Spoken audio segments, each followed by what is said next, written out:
Joined now by Patrick Andrus, the beat writer for the Toledo Blade, covering the Bowling Green State University Falcons. Patrick, thank you for joining us tonight. Thanks for having me. So the Falcons go out to Los Angeles. They led that game. They did. But then, well, we know what happened after that. So the good news, you had a lead against the Bruins, but then reality kind of came to the Falcons' face. You had a double-digit lead.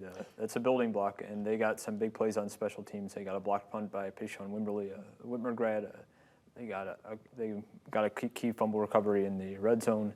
But from there on out, it was pretty much UCLA domination from start to finish. Let's talk about Payshawn Wimberly, because we know what the history was with the Bowling Green Falcon program, where they kind of ignored Northwest Ohio for a few years. Scott Loeffler was not going to make that mistake. Payshawn Wimberly, one of those guys who came to BG as a walk-on. They put him on scholarship this past summer, and you saw what he could do. He's making an impact on special teams. Yeah, and Scott Loeffler, he just said today, it did not come as a shock to him because Wimberly made so many big plays in special teams in camp. And as you've said, he has made Northwest Ohio a priority. You see Northwest Ohio all over this team. Look at Cade Zimmerly, who was pressed in duty as a starting center on Saturday. He's a Perrysburg grad. Trent Sims had a couple tackles. He's a Northview grad. Up and down the roster, you see the area represented. I think it's a good thing for the program, and certainly a good thing for local high school football. Matt McDonald, quarterback for the Falcons. That is one of the known factors we have on the offense for BG. Is Matt McDonald doing enough, or is there need to be more talent around Matt McDonald? It was not a good start for Matt McDonald, to put it bluntly. He passed for, of his 3 games against Power 5 opponents he's played, this was the fewest amount of yards he's passed for. And they're going to need more from him, but as Coach Loeffler said today, they also need to get more around him. It's all in the execution he talked about, and that's certainly what I saw on Saturday. If they execute against a team like Eastern Kentucky that's not nearly as talented as UCLA, obviously, I think they'll be fine in Game 2.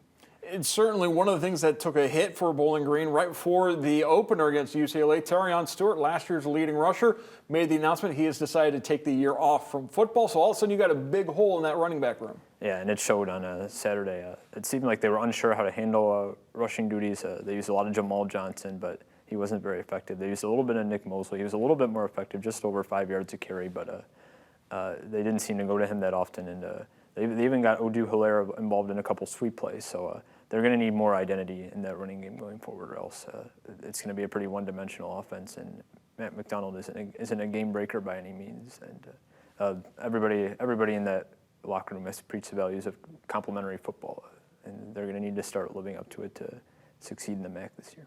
And when we talk about complementary football, that's not, hey, you did a great job tonight. This is the offense and the defense working together. And for the most part, the defense did work well against UCLA, but I think one of the things that happened was you go to Southern California in the summer, you expect it to be warm, but it was extremely warm, even by Southern California standards. There was a heat advisory for Los Angeles during that game, and the defense just kind of wore down then in the second half.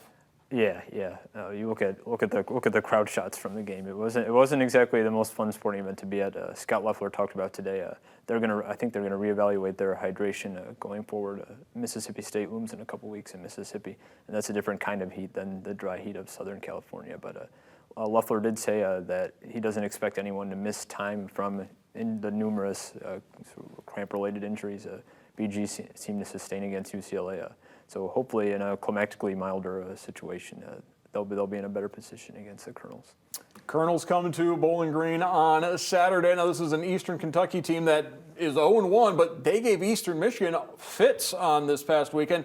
Close victory for the Eagles. So this isn't necessarily going to be a walkover for the Falcons, but it is desperately a game they need to win just to get some momentum going. No, it's not going to be a cakewalk by any means. They got a very good quarterback in Parker McKinney. He threw for north of 200 yards against Eastern Michigan off the top of my head, and this has to be a get-right game for Bowling Green, or else it's going to be more of the same.